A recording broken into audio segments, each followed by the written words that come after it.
Even as multiple sources tell CNN tonight that the U.S. is preparing another $800 million in weapons for the Ukrainian military, the number that may matter more to Vladimir Putin is $38 billion. The EU has spent at least that much on Russian energy just since the war began. My next guest knows the impact the money will have on the mind of the Russian leader. Andrei Illarionov is Putin's former chief economic advisor. Andrei, good to have you on tonight. Good evening. Nice to be with you.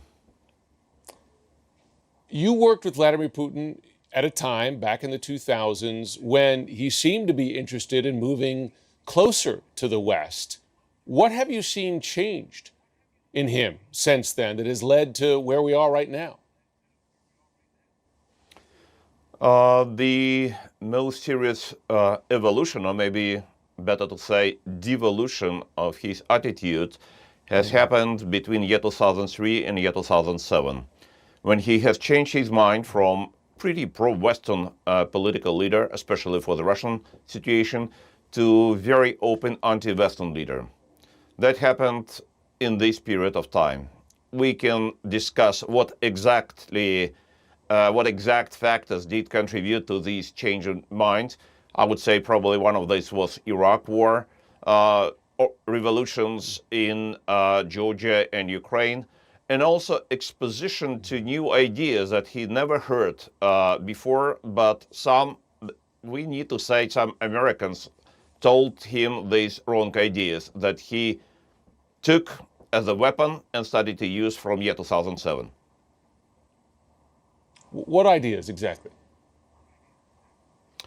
The idea of against NATO, against membership of Georgia and Ukraine in NATO, the idea is to bring NATO back to 1997 division line in Europe, an idea of superpowers that are having spheres of privileged interests. In the beginning of year 2000, Putin did not have such ideas, but he has acquired those ideas around year 2005 to year 2007. Well, we're seeing those ideas in action now on the ground in Ukraine with ruthless effects. What would make a difference for him? What would actually stop him? He's been under sanction for years. Is there one sanction that would make a difference? In this particular situation, I would propose something that I would call a smart embargo on Russian energy. What do we have right now? We have three serious problems at the same time. First of all, Putin does receive about $1 billion per day as a result of export of Russian gas and oil.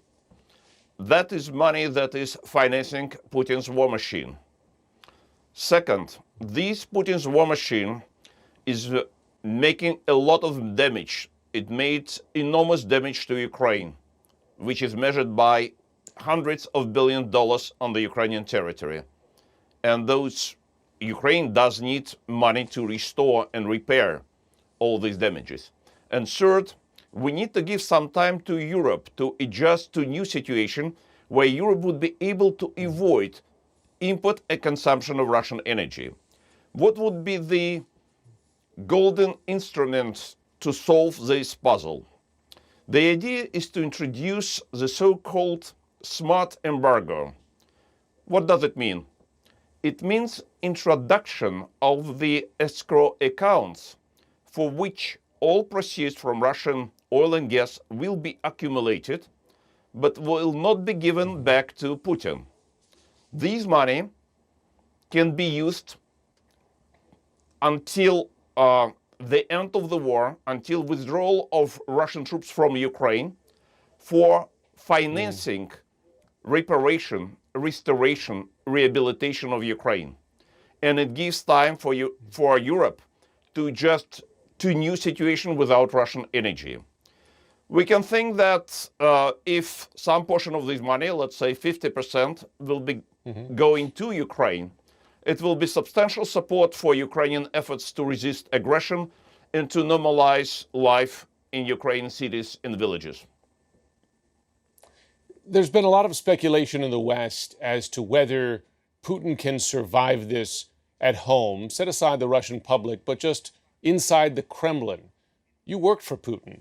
Is there any potential for someone challenging his leadership, the military, someone else? Is that realistic? I think we need to come to a very clear idea that with all problems with Putin personally, the most serious problem is with the Putin's political regime. And that is why we need to absolutely serious that with such a political regime, with Putin or without Putin, Russia will remain threat to international peace and security. So that is why we need to think about not only live with Russia without Putin, but without Putin's political regime, no matter how long and how difficult it will be. But that should be a goal for international community. World cannot live in peace and security if we have such an aggressor who's attacking neighboring countries, and not only neighboring countries, killing hundreds of thousands of people in Chechnya, in Georgia, Yes. in Ukraine, in Syria, in Africa, around the world. Yeah, we're witnessing it every day. Andrei Ilarionov, thanks so much for giving us your insight. Thank you.